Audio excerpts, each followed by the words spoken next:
Hey troops, and GeneralJSmith here, and welcome back to another LEGO Star Wars Summer 2017 set build and review.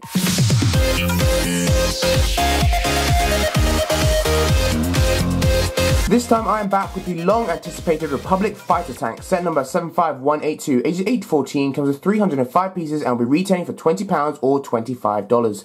Now straight off the bat you can obviously tell the price for the pieces is excellent. 300 pieces for only £20. Many years ago I could have seen people getting quite a few of these to try and build a Clone Army collection. Unfortunately however, the Clone Wars is being phased out because of course the Clone Wars did finish several years ago. Now back in 2008 we had a previous version of this which was significantly larger, and one of the biggest complaints about this particular set when people saw it was of course this was a slimmed down, much cheaper, smaller version of that thing. Now I personally unfortunately was never able to get the previous version, so I can't really compare it in that sense, nor have I ever actually seen it in person, so I can't really say how much worse this is. But I will say that while obviously it is significantly smaller, it is significantly cheaper, and that is definitely a plus for any set, especially considering LEGO is getting more expensive, whether you like to admit it or not. Nonetheless, before we review it, we of course have to build it. There's a lot of cool figures in this set, and just overall I really cannot wait to open this and see what we've got inside. So, before we do that, we of course have to build it, and let's now go and build the Republic fighter tank.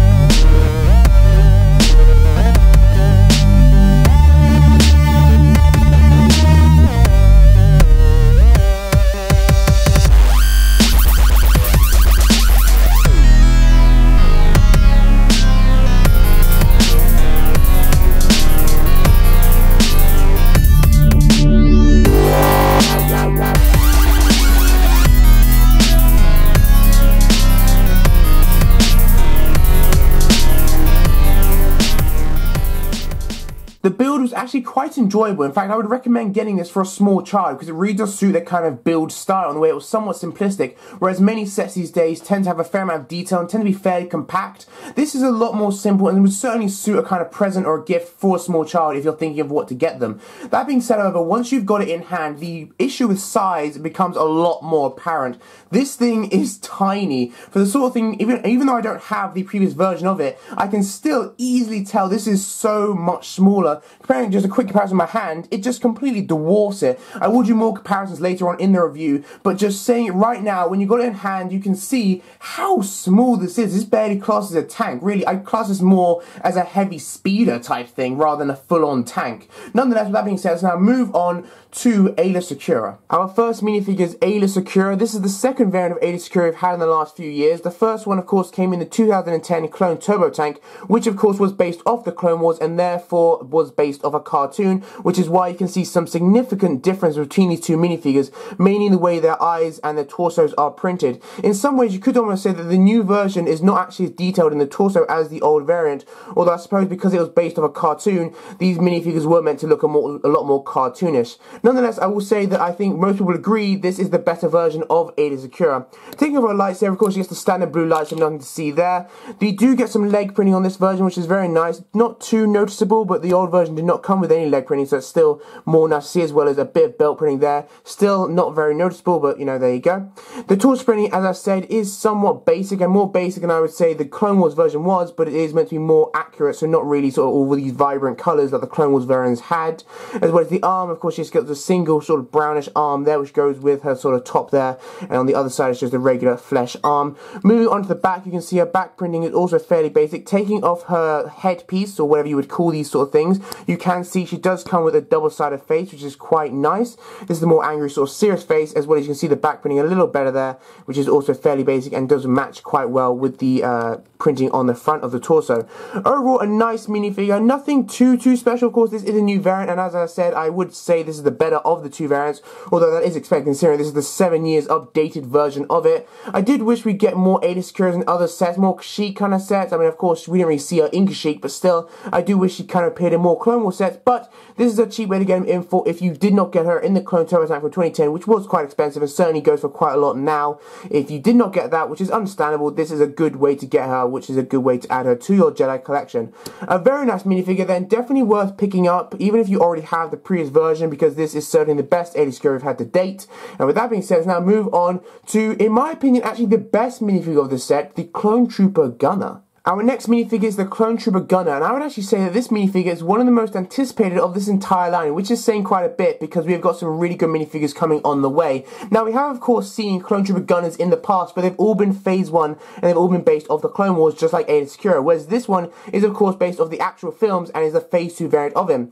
Doing a quick comparison, you can see here there are some striking differences between these two variants, other than just the fact this is the Phase 1 version, including the fact this one has the regular white arms, whereas this one has the kind of chrome, greyish kind of arms, as well as the torso spreading is slightly different. This one, of course, has the thing there, as well as that guy, which kind of meant to cushion the blow of heavy artillery, like when they're firing cannons. But this one is designed slightly different, which is quite nice. This one has leg printing, whereas this one does not, but the leg printing is more or less the exact same as we've seen on other recent Clone Troopers. And the helmets, of course, are the biggest difference. This one, of course, has the Phase 2 helmet here, while this one has the Phase 1, as well as this one does not have the Republic symbols, but this one does. So all in all, you can just see the key differences here. Taking off the helmets, you remember then when we used to have these faces with all the Clone Troopers, what memories that used to give. Whereas these days, of course, we get the new, I suppose, Phase 2, if you will, Clone Trooper heads, which is quite nice. We do get a rifle with this kind of piece on the end of it, which is quite nice. Nice little addition, I suppose. I mean, of course, he's a gunner, although really meant to be within the set. And of course, there is, by the way, a place where you can put this in the set, which I'll show you later when I review that. But all in all, this is a very nice mini. If you can see, moving on to the back, we do get some straps here, just to give a bit extra detail, which is very, very nice. All in all, a very nice minifigure. Nothing too special. I mean, I wouldn't really expect an army of him. I could see him going for a little bit on eBay, not too expensive, because this is a fairly cheap set. But it's still nice to get Clone Troopers, especially when the Clone Wars has kind of ended and the Clone Troopers are really being phased out now. It is still always nice to get Clone Troopers in any sets, especially if they are new ones. Although, as many people have said in the past, we would have loved, just loved, to see a Phase 2 Commander Bly. We never even got a Phase 1 Commander Bly. But I guess that's why we have sites like Clone Army Customs to make really, really epic customs of them. Still, it would be really nice if just once, LEGO would have made a Phase 2 Commander Bly. But what are you going to do? This Clone Gunner is certainly worth buying just for that. Now, with that being said, let's now move on to the last two minifigures. We have some standard battle droids. Our final two minifigures are the standard battle droids, which of course we have seen numerous times before, so I really don't think I have to go through them in much detail. Although when you think about it, we have really not seen these guys for some time. I can't recall if we saw any in the winter sets, but even if we did, we certainly did not see nearly as many as we used to back in the days of the Clone Wars. There used to be a time where you didn't even have to buy any separately off eBay or Bricklink, because you could quite literally just build an army of battle droids just from getting some of the battle droid sets, and even just some of the Clone Wars sets, because they came in so many.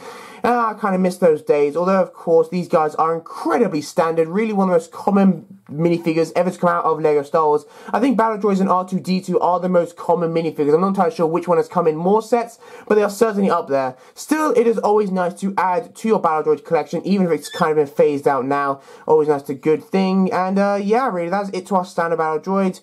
Yeah, there really is nothing to say about them. They're Battle Droids. Take them or leave them. You've probably got like 1,000 already.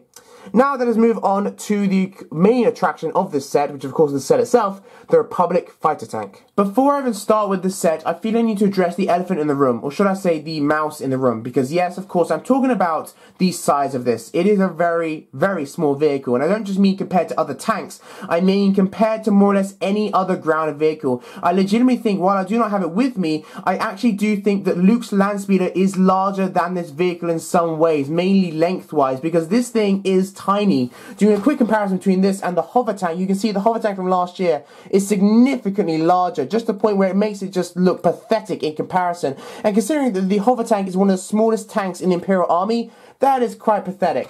Now, as I've said before, I do not have the Prius fighter tank to compare it. I don't just mean compare it physically, I also mean compare it mentally, as in I can't compare them as in which one I like more, because believe it or not, while on the surface you may say, oh, the larger is better, this does have some pluses for being so small, mainly of course the price is cheaper and you can get more of them, although of course it's not as big of a thing now because the Clone Wars has been phased out more. Still, let's go through the minor features we have in this set, one of which of course you can see the size of it Just look at that. Compared to my hand, I can almost cover the entire thing. It's just tragic, really. Now, moving on, just a few kind of minor features. You can see these turrets, or I suppose whatever, you know, cannons, whatever they're called, do go full at 180, which is quite cool as well. We get these stud shooters on the side there, which you can see just go like that. Very cool. You do get some spares, which you actually can put into the set. So you've got a little hatch in the back there. You've got 5 of these, although you know it only says to put 4 in, so you can easily just slot them in there. And then there's literally the only other compartment, apart from the actual sort of cockpit, if you will, where you can actually store anything. Whereas the other one, I believe, came with like quite a larger cockpit. You can fit at least 2 troopers in it. But this one, unfortunately, you can only fit 1. You get two stickers there, a couple stickers there, as well as a couple stickers on each side. There is a printed piece inside there, inside the cockpit, as you can see. Not sure if you can see it too well, but that is fairly deep in there, so he can sort of sit down and he will be quite comfortable and you won't be able to see him. Although, if I try to take this off, not sure it'll work for me this time, but you can sort of see that maybe a little bit. That is a printed piece, which is quite nice. Something we rarely see. I would have thought they would put a sticker for that, but it's quite nice we get a printed piece for that, so it's quite cool. But yeah, that is quite literally it to the set. There's literally no other features. Now, these, as you can see in the back, are a couple of sword pieces, which I believe are meant to be antennas. Funny enough, you actually do get a spare one of these, which is a very nice addition. I really wouldn't expect to get a spare one of them, but still. You do get a couple of clips on each side. One clip there, as well as another clip there. That one you can see is holding a spanner. The other one, as I said at the beginning of this review, you can put the trooper's weapon in there like so, or something.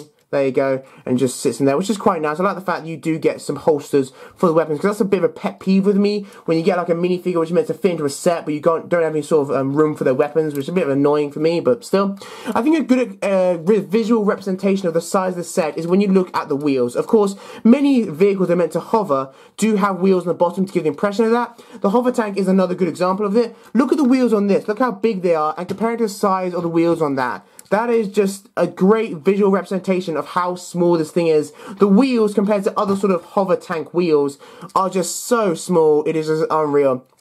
Now, some of you may not be a big fan of the kind of green, lime green along here. I personally am, because I think it gives them more of a distinction. Like the Imperial and Republic sets had a lot of grey, a lot of dark colours in them. This one has a lot of red, a lot of white, and of course a lot of green, which really gives it more vibrant colours.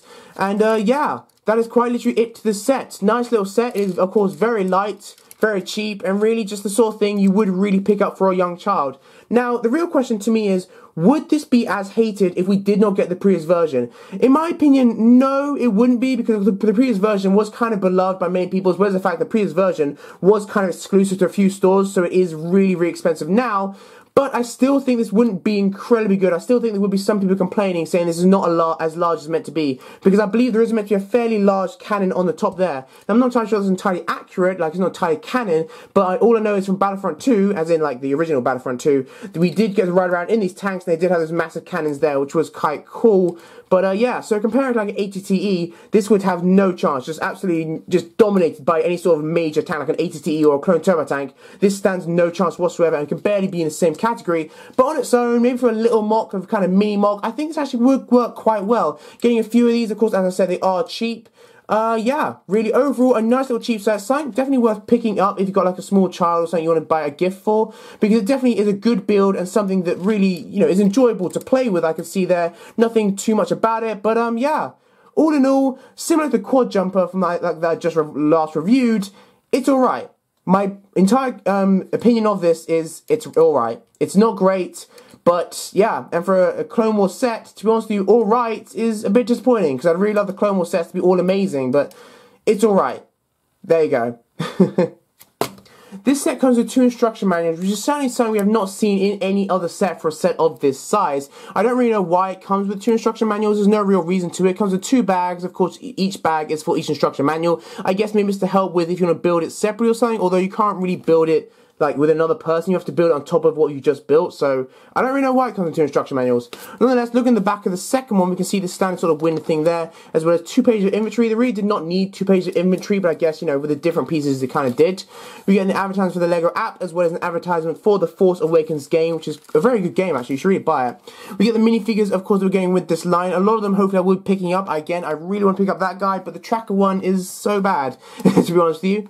We have all the sets, apart from, of course, the exclusive exclusive, I believe, the Jedi Hyperdrive Booster Ring set, which unfortunately is not here, but all the other sets are here as well. I reviewed that, and that, as well as I guess I've just reviewed that, and next will be that. Unfortunately, I will not be reviewing these three, unless you really want me to. If you really want to review any of these three, leave it down in the comments, and I will see what I decide to do. About 44 pages of build, so there you go. Moving on to the second instruction manual, or rather the first instruction manual, we can see here there's only one advertisement on the back for the Free Maker Adventures, which if you have been following them, then please leave your thoughts down in the comments on what they're like. I have not been following them whatsoever. The Arrowhead kind of looks like a cool set, although it is way too expensive, which is the main reason I did not get it. But other than that, it does look somewhat decent. So again, no idea why they gave us two instruction manuals. There's literally no reason for it. They could have easily been in one, but there you go. Let's now move on to the box. The box is also what you expect for a set of this size. Quite small and pretty plain. You can see the minifigures in the down there. I believe this is meant to be Felucia, or whatever planet that's meant to be. Of course, the same art as we got in the Rogue One sets last year,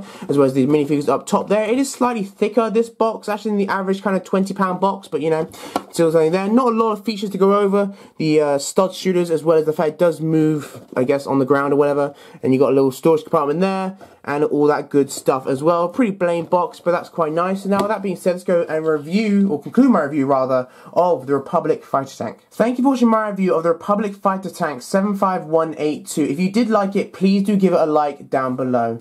Now, what can I say about the set, which hasn't already been said by pretty much everyone else in the community? To be honest with you, not much. I more or less echo what everyone else has been saying. This is a decent set, but it is nowhere near the same sort of standard as the previous version. I think one of the biggest reasons it gets so much hate is, of course, because of the previous version was so great. And unfortunately, as I said, I was not able to get that set, so I was really looking forward to getting this one for an affordable price, because, of course, the other one now goes for like £70, £80 on eBay.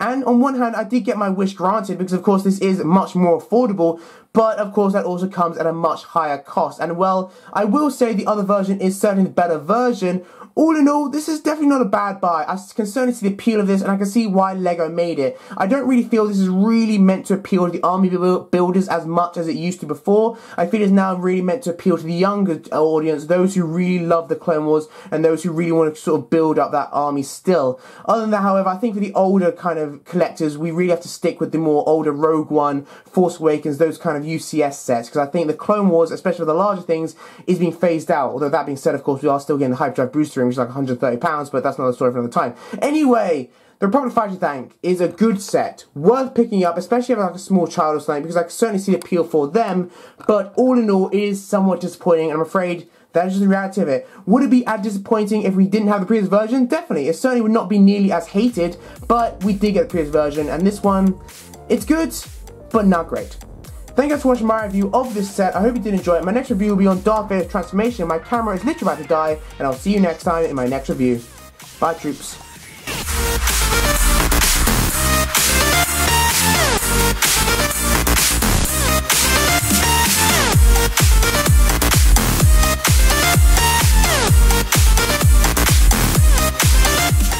And was pretty expensive now these days on the... Unfortunately, I did not able to get, really. Moving and put it back on, you can see the front face. Shit. Although when you think about it, we actually have not, shit. We really did not see nearly as many of them now as we used to. So it's always still nice to get. This certainly is not for you. This one certainly feels like a much more. Oh shit.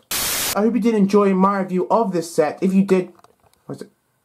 Focus.